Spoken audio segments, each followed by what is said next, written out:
From flying rally cars to exploding drag races, it's been a year of heart-stopping moments that left drivers and fans shocked. So let's count down the craziest crashes of the year.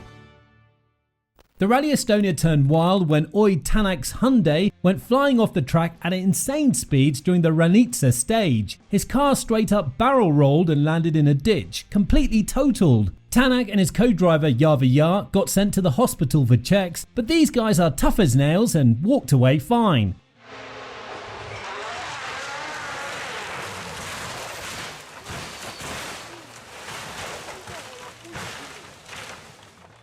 Pretty brutal timing though, since they just crashed out of Rally Poland last week after smashing into a deer. Their Hyundai was absolutely destroyed, so that was game over for their Estonia run.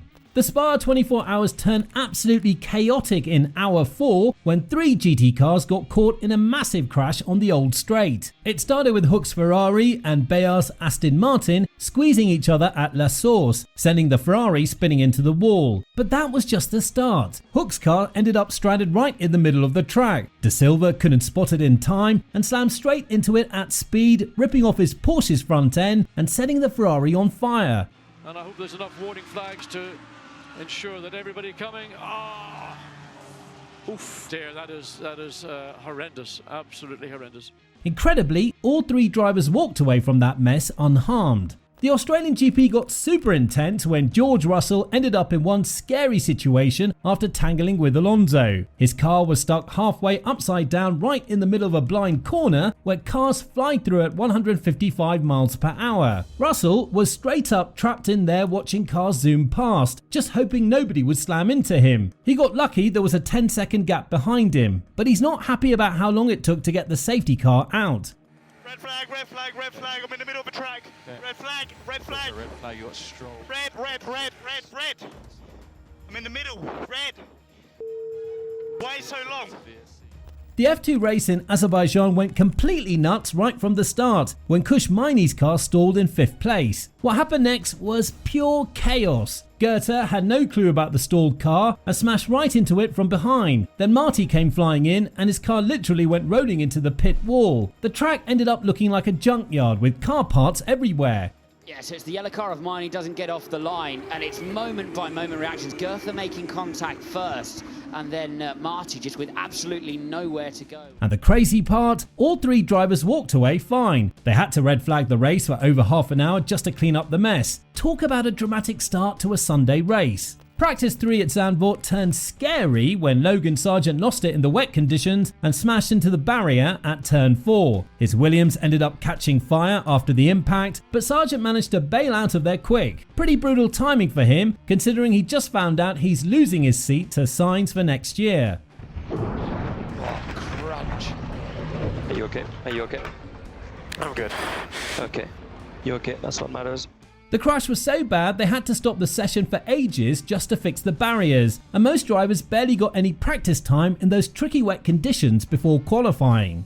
Next up, we have a horrific crash from Mini Challenge Italia. The whole thing went sideways when 3 cars tried squeezing through that left-hander at the same time, which was never going to work. They ended up tangling and the collision sent them spinning out of control straight into the barriers. One of the hits was so violent, it launched the car about 15 feet up in the air, proper scary stuff. Scatto da parte di Maccari mentre c'è subito un contatto nelle retrovie, un violento incidente che ha coinvolto 2 delle vetture. Next up is from ELMS at Mugello when Rahul Frey and Claudio Scavoni got tangled up in a nasty situation. Frey was trying to pass Scavoni's Porsche on the way to turn 1, but it all went wrong when they made contact. Scavoni's car got pitched straight into the wall at huge speed, absolutely destroying the Porsche. The crash was so bad that they had to throw the red flag and stop the whole race. Has he discovered something? Oh, there's a big one. There's a huge crash, I'm afraid, to the back of Claudio Schiavoni's car, and that was Rahul Frey who tagged the back of the 60 machine as they were going down the long straight. Pretty intense stuff, but thankfully Scavoni managed to climb out and walk away on his own. Next up, we got a chaotic first lap crash from British F4 at Thruxton. It all kicked off when Abby got squeezed and Campbell Pilling couldn't avoid her, sending her straight into Sherwood's path. Before anyone could react, Scowler had nowhere to go and ploughed into the mess. They had to red flag the whole thing right away. These F4 crashes can be pretty intense since you've got young drivers still learning the ropes while racing wheel to wheel at serious speeds.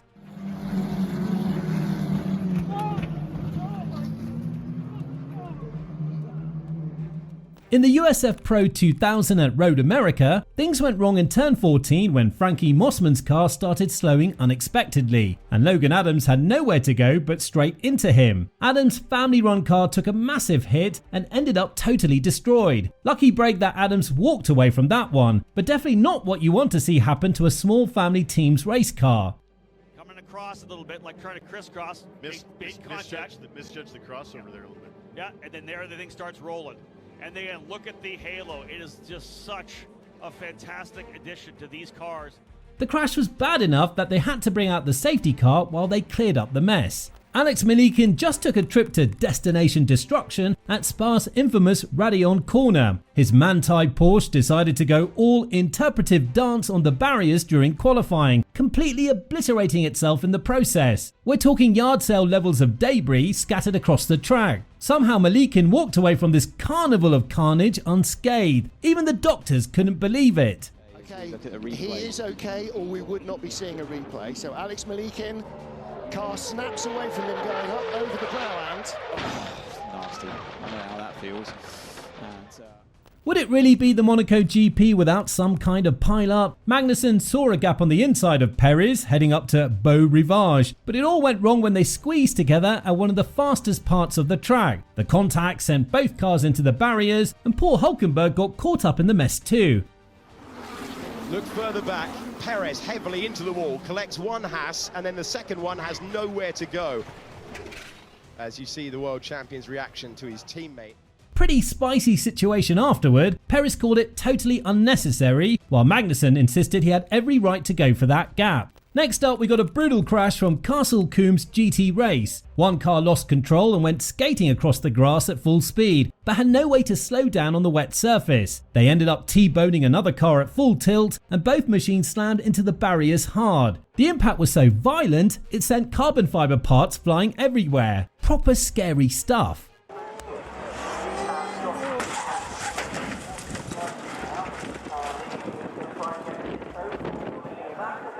Approaching the finish line, Stingray Rob didn't realise Rossi had slowed with a fuel issue and clipped him at full speed coming out of turn 2. The contact sent Rob's car flipping twice down the backstretch before landing upside down. It wasn't over yet though. Kirkwood and Carpenter got caught up in it too, with Carpenter's car ending up sitting on top of Kirkwood's. This is what happened. This is our first look at it. Wow. Did Rossi run out of gas? Oh my gosh. Air time. Wow. I mean, yeah, Edge is losing it on his own. Same with Kyle Kirkwood, just getting on the brakes. When you see an IndyCar in the air upright like that, you tend to react in ways that might not be normal. Pretty scary stuff, but amazingly Rob managed to give a thumbs up before being taken to the hospital for checks. Now a wild one from Indy 500 practice when rookie Nolan Siegel lost it coming out of turn 2. His car snapped around and slammed the outside wall hard, but that wasn't even the scariest part. The impact lifted the back of his car up and sent him sliding down the backstretch on its side before finally coming to stop in the middle of the track. Left quite a mark too, with the suspension actually digging into the track surface. Oh, whoa, whoa, whoa. Up and over for Nolan Siegel. Pretty intense crash for the 19-year-old's first Indy run, but thankfully he walked away fine. This was an absolutely wild crash from the WEC 6 Hours of Spa that brought out a long red flag. Earl Bamber in the Cadillac was trying to make a move on Neil Jarney's Porsche, but ended up clipping Sean Galal's BMW GT3 car on the Kemmel Straight, one of the fastest parts of the track. Both cars went flying into the barriers hard. The impact was so violent they had to stop the race for nearly 2 hours just to fix the barriers. Oh, trying to go around the Porsche, and the dramatic moment there as Bamber's car gets air underneath it and nearly flies. Pretty crazy timing too, since it completely shook up the race order and helped Porsche grab a 1-2 finish when Ferrari had been dominant. We got another victim claimed by Spa's legendary Eau Rouge. Ralf Aron found out just how unforgiving that uphill corner can be when he lost the back end of his Lamborghini. The car snapped away from him and slammed hard into the right-hand barrier. That's one of the fastest parts of any track in the world, so hitting the wall there is never gentle.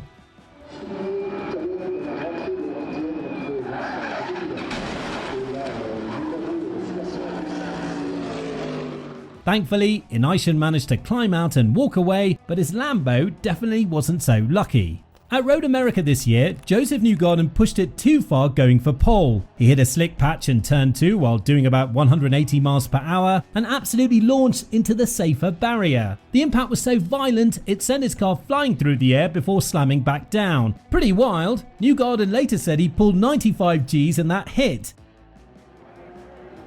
Exit the carousel, here's the king. Oh, he's on entry. Oh my goodness. Wow. He managed to walk away though, and in typical racer fashion, just called himself an idiot for pushing too hard on a damp track. Now a massive one from F1 qualifying in Las Vegas when Franco Colapinto got it wrong in turn 15. He clipped the inside wall that sent him straight into the barriers with a brutal impact that pulled over 50 Gs. Was there contact between the two cars? That's an Alpine ahead.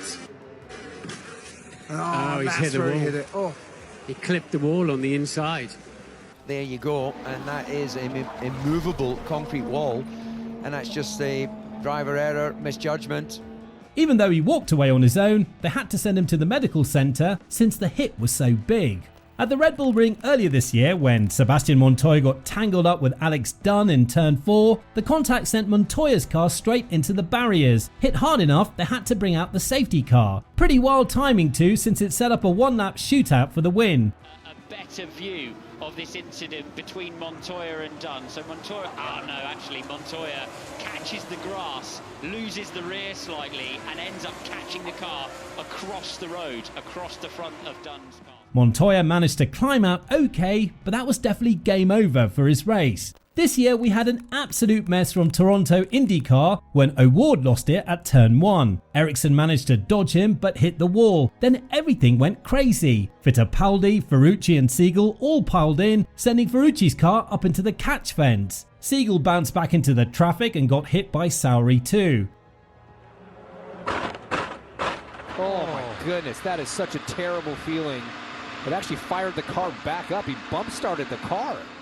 O'Ward wasn't happy they didn't throw the yellow flag sooner, and Ferrucci was just glad these cars are built so tough after taking a hit like that. Next up, we've got a wild one from F2 practice at Spa when Villagomez lost it coming out of turn 9. His car got completely destroyed from the back end and went into a crazy 7 rotation spin before finally stopping. Pretty intense moment that brought out the red flags. High and wide onto the outside curve of Malmedy, picks the rear tyres up off the floor and straight spin inwards, which is why that tyre barrier is there. But Villagomez managed to climb out on his own, and track crews had their work cut out cleaning up all that debris. Another wild crash this year when Sainz and Perez got together fighting for second place on the penultimate lap. After Sainz passed Perez at turn 1, they tangled on the straight after turn 2, sending both cars slamming into the barriers. And this one's not over yet. We're heading into the wall! At high speed, Sainz and Perez make a collision at high speed. What the f*** is it, man? What the Pretty controversial moment. Perez called it a disaster for Red Bull's championship, while Sainz insisted he didn't make any aggressive moves. The stewards eventually ruled neither driver was mainly at fault, but it cost both teams big points as McLaren grabbed the win. Check out this stomach-turning rally crash when a driver got his corner entry all wrong. He caught the edge of the road at speed and his car just took off, spinning through the air like a top. Must have felt like being in a washing machine as the car rotated multiple times before finally slamming back to earth. These rally crashes can be wild, since there's basically nothing to catch you when things go wrong on these mountain stages.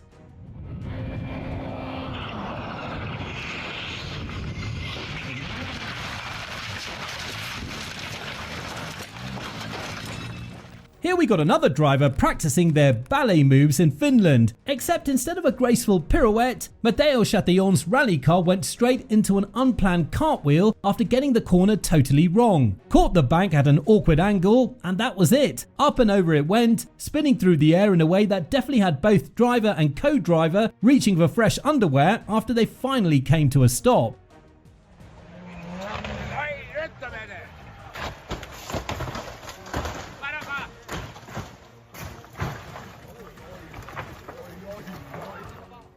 John Force, the 75-year-old drag racing icon, found himself in a world of trouble at the NHRA Virginia Nationals. In the blink of an eye, his funny car went from blasting down the track to a 302-mile-per-hour ballet of destruction. The engine decided it had enough and exploded, sending Force's ride careening into the other lane before slamming into a concrete wall. Take a look at this. 302 miles an hour. Man, that is a big time hit into the concrete down there. Michael Shin's Euro Cup 3 race at Spa turned into a wild ride when he collided with Alexander Upkahazava. Shin's car flipped upside down, shedding bodywork like confetti as it skidded across the track. The front left wheel decided to peace out, while the engine cover and rear wing were torn to shreds. Oh, that's close. And they're going, I can't believe it, going through into Slotterback. A big incident and a big roll. Big roll. It was a real Frankenstein's monster of a crash, but somehow Shin walked away unscathed. Sheldon van der Linde's Nurburgring 24 hopes went up in smoke when he got tangled up with a couple of backmarkers while leading the race. The Rowe Racing BMW ended up playing bumper cars with a BMW and a Porsche on the way out of Foxhole. It was a proper Code Brown moment, with van der Linde's car coming off second best. The drivers were okay, but the same can't be said for the BMW's chances of victory.